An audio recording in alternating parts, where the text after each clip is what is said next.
Welcome to another IT Under 3. This time we're going to go over Google Sheet Basics, which includes text formatting, number formatting, and inserting links and comments.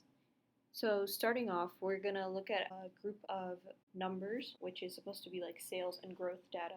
We're going to start off by talking about formatting. So I have a bunch of profits and expenditures, and we want to change them to dollar values, which we could do with the top button over there. It's easy to just put the numbers in and then just change the formatting. And then moving on, we have the growth rates, which are supposed to be a percentage. So we can go ahead and click that percent button, and it changes that for us. Now, if you don't like how the percentage is set up, you can change where the decimal is by those two buttons. So you're not going in and manually doing every single one of them. It's really convenient when you're just setting up charts.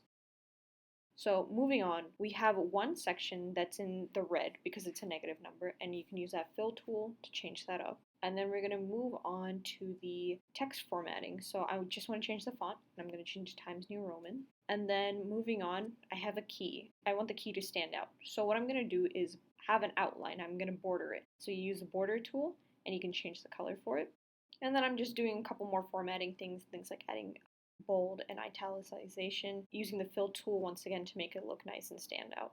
And then after that, we are going to select the text because I don't like how it's on the screen right now, and I can change how it's going to fill in the box. So you can go to format, you can go to text wrapping, click wrap, and it looks better this way, but now I can't see the key. So I'm just going to go and change some of the box sizes, which allows me to see more on the screen. There are a couple of ways that you could do this, which is just dragging the box to change the size, or you can manually go in and change the pixel amount. The default one is at 100, so you could change it to 49, or you could change it to 200 if you want. And you can select multiple columns and do them at the same time. You see more on the screen this way. So another tool is the alignment tool, where you can select all of the text and then you can change it to left, center, or right alignment, whatever it is to your liking, and I like it at center. And then you have the insert link tool, so I'm just going to type in YouTube, and there's going to be a link that pops up, and it will also be named YouTube unless if you change the text.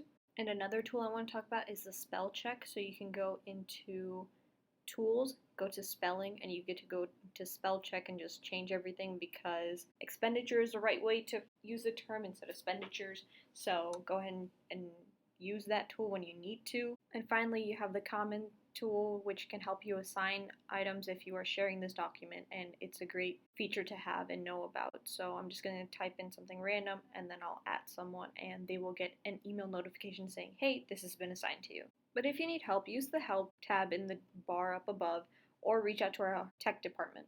And those are the basics on Google Sheets. Thank you.